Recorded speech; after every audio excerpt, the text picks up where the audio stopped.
Então vamos lá, pessoal, qual a importância da Reforma Protestante para a gente?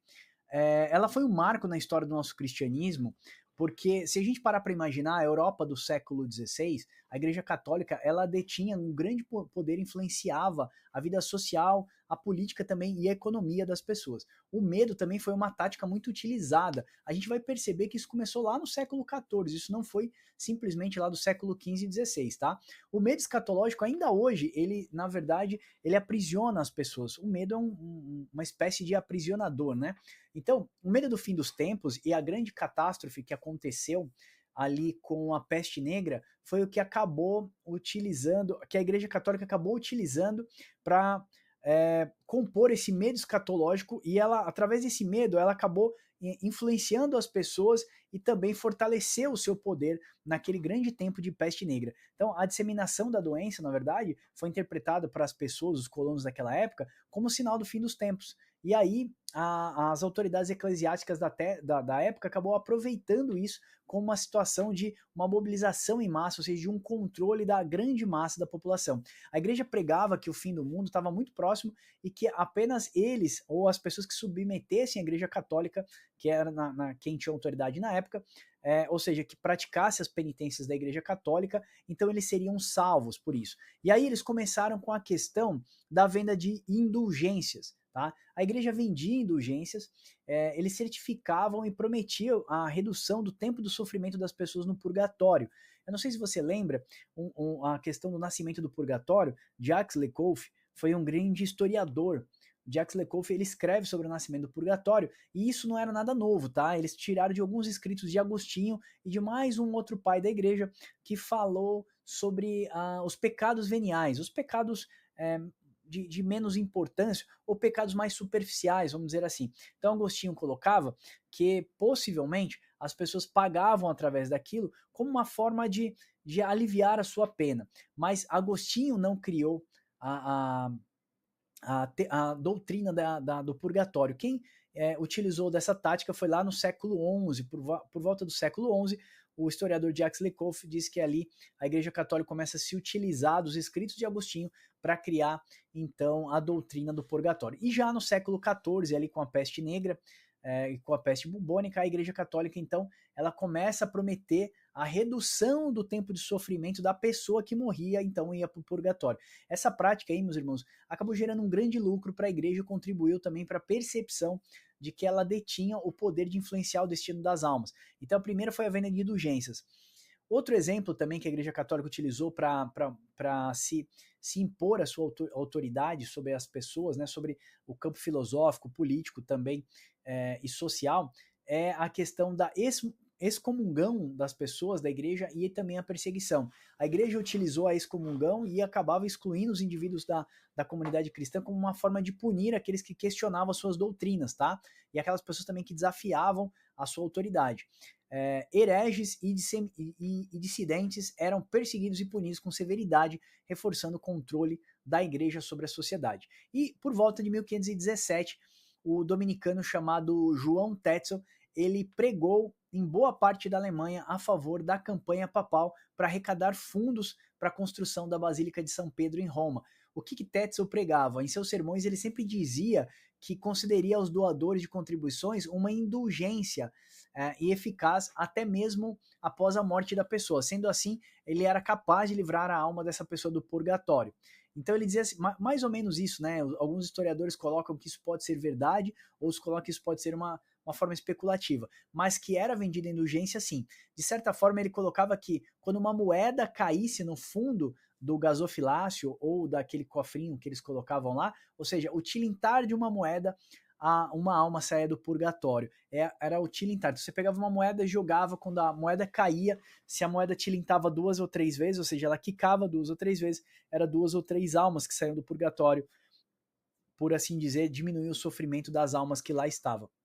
Meus irmãos, isso era uma grande heresia, né? Nós sabemos hoje em dia, graças à Reforma Protestante, e esse aí foi um estupim que acabou acendendo o pavio da Reforma Protestante, ou seja, mais ou menos foi a gota d'água para algumas pessoas. John Wycliffe começou também ali com seus escritos, e isso acabou, nós vamos mostrar aqui no mapa que eu quero mostrar para vocês, o mapa que eu desenhei, eu quero mostrar para vocês que John Wycliffe começou com seus escritos, depois influenciou um grande teólogo, James Hasby, que depois foi punido pela Igreja Católica, ele foi morto e depois queimado seu corpo, e depois também John Hus, que foi queimado vivo na fogueira. Quero mostrar isso para vocês, tá?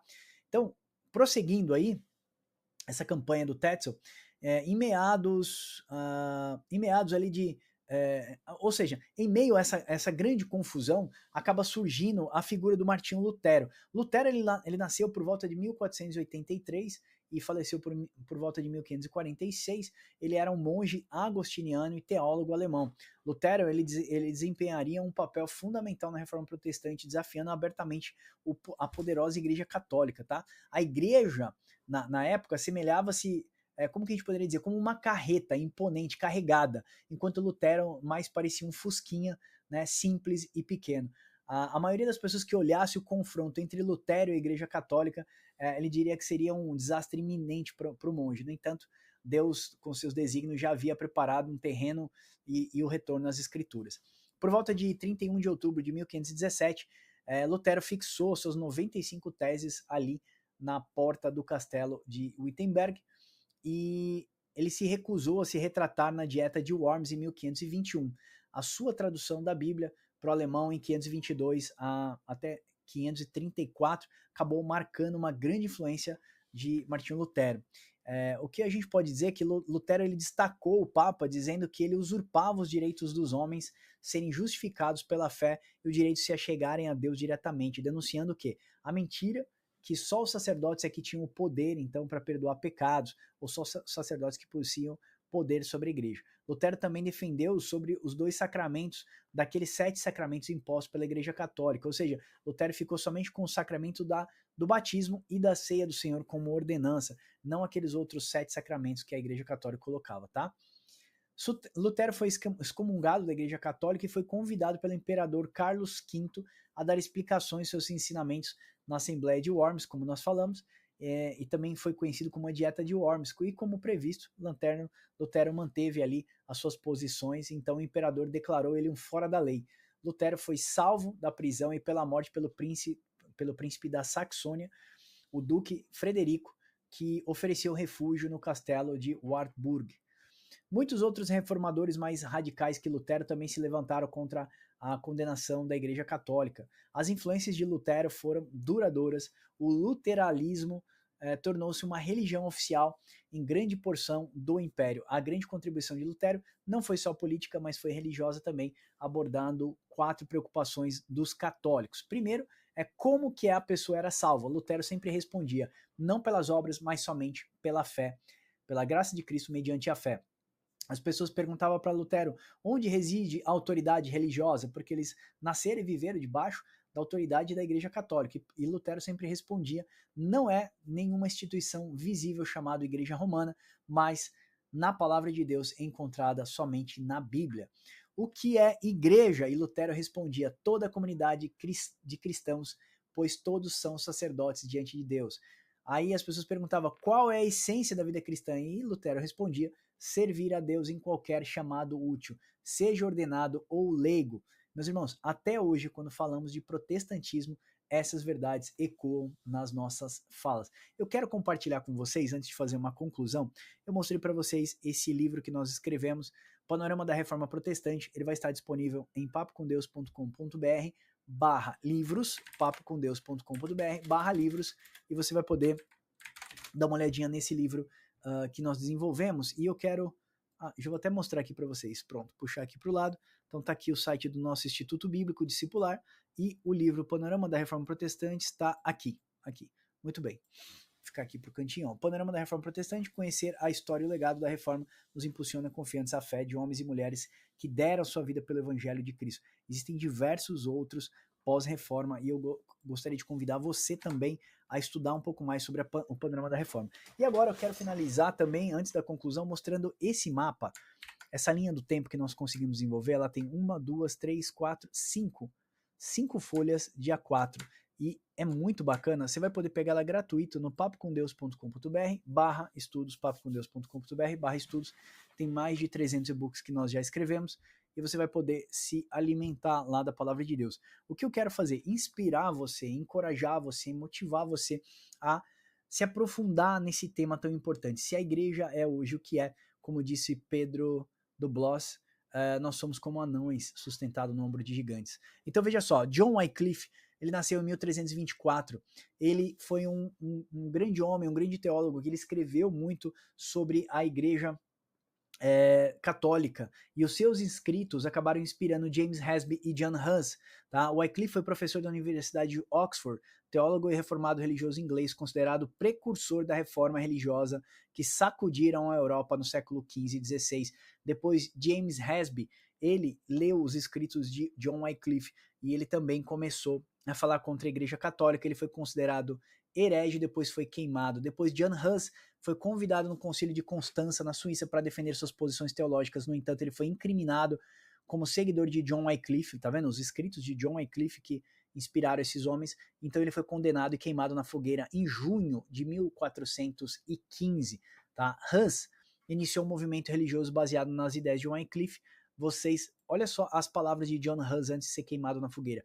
Vocês assarão um ganso hoje, magro, mas em 100 anos ouvirão o cisne cantar e não será capaz de assá-los e nenhuma armadilha poderá detê-lo. Foram as palavras finais de John Huss quando ele foi ser queimado vivo na fogueira. Porque Huss significa ganso, né? Então ele diz, hoje vocês vão assar um ganso queimado, mas em 100 anos Deus vai levantar um cisne branco que vocês não poderão mais deter. E aí veio Paul Cral,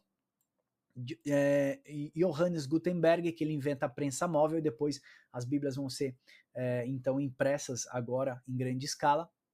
E aí Martinho Lutero aparece em 1505, ele é um monge agostiniano, depois ele fixa suas teses em 1516, e assim segue então a Reforma Protestante. Erasmo de Roterdã, Martinho Lutero, 1517, perdão, ele fixa as suas 95 teses, a dieta de Worms, quando ele valida que ele não vai voltar atrás na sua doutrina, ou seja, somente a graça é quem salva, não é pelas obras, é mediante a fé em Cristo. Aí vem Ulricus Zwingli, Wendell Tyndale, a Confissão de Schlesstein, e aí nós vamos para aqui, Confissão de Genebra, Patrick Hamilton, Confissão de Erburgen, João Calvino, aí Lutero morre em Eisleben, na Alemanha, Henrique VIII, que você conhece, né? Tem a história da Ana Bolena, tem Henrique VIII, tá para cá, Maria Sangrenta.